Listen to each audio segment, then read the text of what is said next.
this is something that I learned about with European men, right? Because we're all online, so we get to see the world from a microcosm. And like most of the people who are online who are trolling, right? They're using gateways where you can't necessarily tell who it is, right? But you know who it is, right? They may have a username like, Storm Route or um, We Was Kangs, something like that, right? And they'll have a picture or avatar of an animal like a dog or a cat. Well, you know who those people are that's using that deflective aggression, right?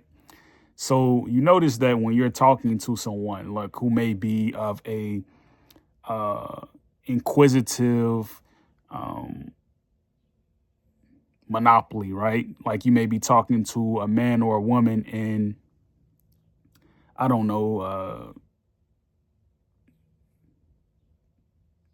Benin, or like a place where you would see a lot of black people, but you wouldn't necessarily have a reputation with them outside of seeing them from uh, uh, an organization that penalizes, right?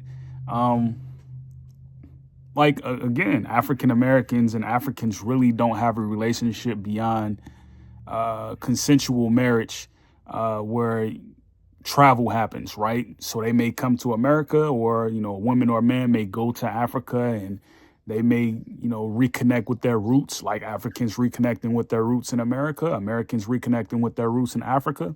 You may see stuff like that happen, but you notice though, when you're like maybe three people are talking in like a group chat or a community forum, and a person maybe having like one follower, and he may be following like seven people, and he may have like an avatar or something like that. The thing you notice is that when you're talking to women and men, right, from these countries, the thing that you see is that the person who's behind that account, you know, probably middle-aged, European man or however old he is, right? They're using military strategy, so they deflect and then they carry sensitivities. So I call this in psychology, I call this deflection and aggression, or an aggression economy.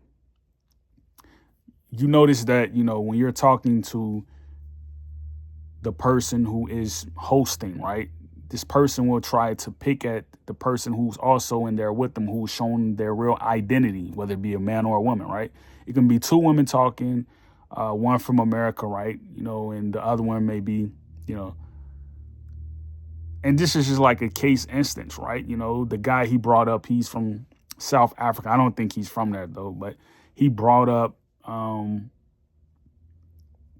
the fact that he likes African women. And, I had to warn the others, who were talking, like, basically like he was trying to engage me in the conversation. Well, I was just like, well, if you look at America, you would know mixing didn't work, right? They have an anarchy in America right now where the main shareholders are white males, and like the main servants are colored women, dark skinned women, mixed race women, brown women, yellow women, all of African heritage. You see this actually happening in places like Chicago, Detroit. I don't know about Pennsylvania because I've never been there, but you see it happening in places like Memphis, right? This sort of stuff happens, and you see America is just like a juxtapose of South Africa. It's the same place where you have Bruni colonies who overpower the indigents and also the Aboriginal people. The Bruni colonies, right? Because they're descendants of the Chinese and the Belgium and the Germans. They're the ruling class there in South Africa. It's the same thing in America. You see the French children, right? You see them, they're next to the dark-skinned people, the Maroons of Jamaica and Haiti. Well, the Brony class in America, they're on top of everything. They oversee everything as far as systems, whether it be trading firearms, they're in that trade. Whether you see them doing, you know, owning a Burger King franchise, they're ruling over that. Like there's essentially, right, when you look at the demographics of the crime that happens in most of the cities in the Midwest, it's from mixed race people who are from the Bruni class of the French.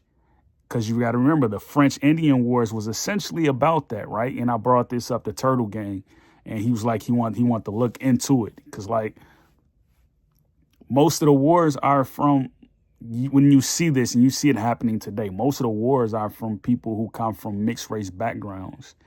It's not the Maroon class. Yeah, you see Maroons who commit crime, but they always are levied in a situation where it acquires to be knowing someone who is a part of a mixed race heritage. You see this type of socialist system happening in America. You see it I don't know if you see, I don't know. I don't know too much about South Africa, but you see that too happening, where it's like a socialist based economy where everything is kind of ruled by crime. You know, like the only way you can get out of poverty in a sense is if you go to the military.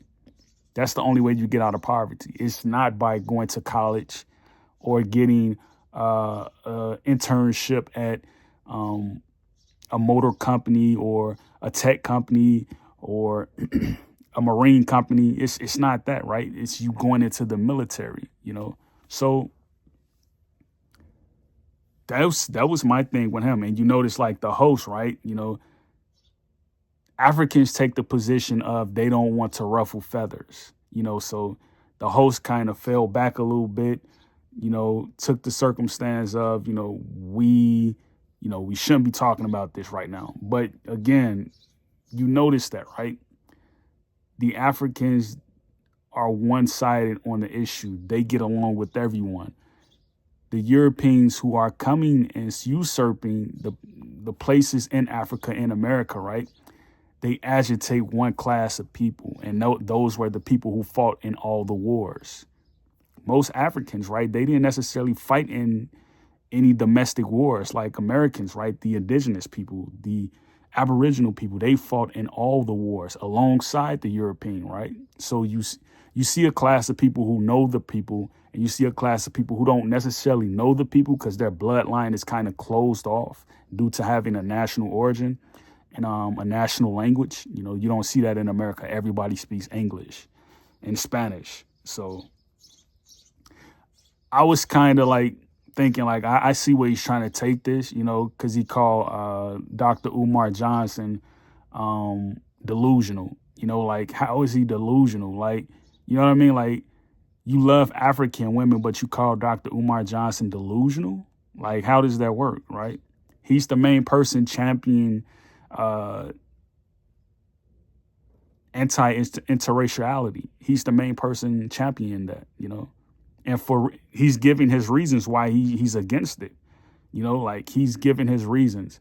And you have a class of people who are basically European males, and their thing is preserving, and you see it with Asian males too. They're trying to preserve the influence of interraciality, even at the behest of picking up arms. Like they go, if a person from another country goes to war for the people who are in a particular area, right, you have to know that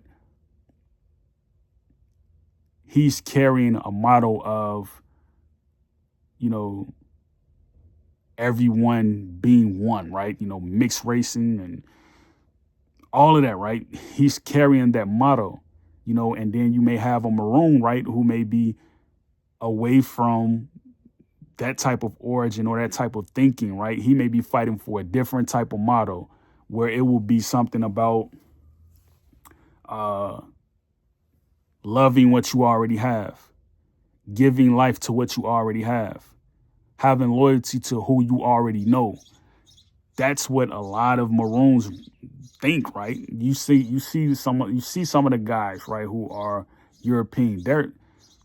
Their enclave and the people who they know is entirely different from the people that this other person who's a Maroon may know. They can be in the same company, the same battalion, uh, they can be in the same barrack, and they will not talk to one another or anything. I saw this in the military.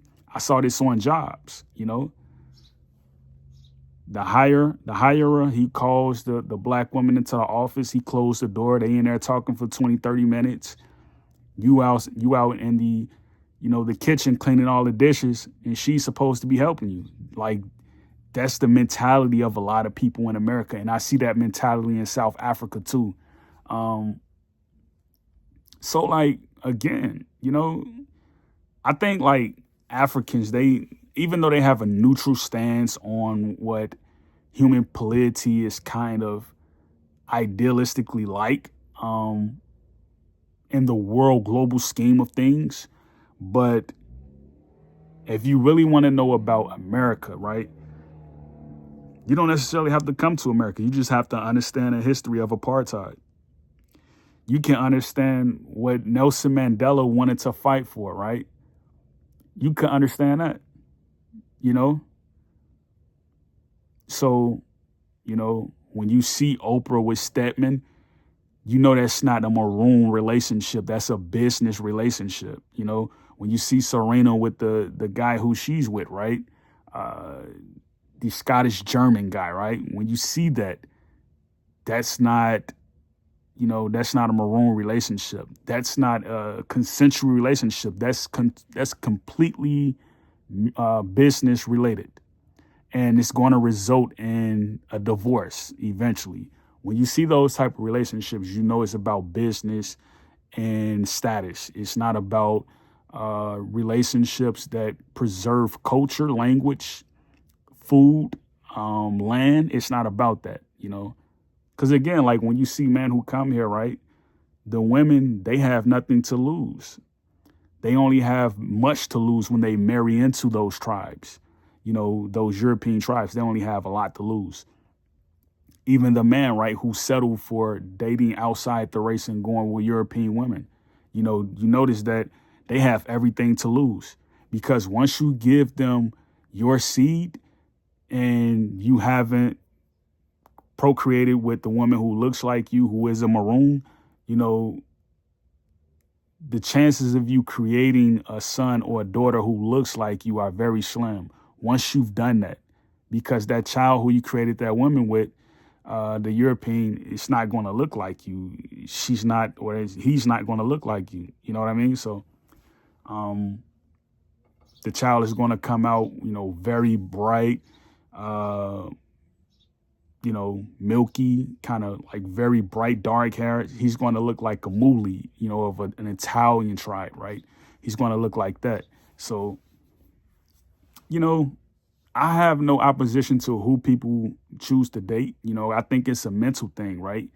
When you're preparing for war and when you're going into war and when you've completely obliterated, any strategic action that may have begun, is seen in your day-to-day dichotomy, right? How the way you speak to people, how the way you exchange words and language with people, the foods that you eat, right? If you're someone who tolerates eating pasta every day, you're not ready for war. That means you've probably married into their races already.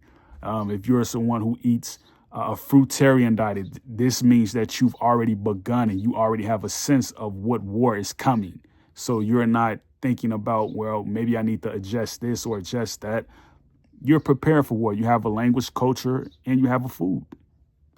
So think about it. Great peace, Yakoki.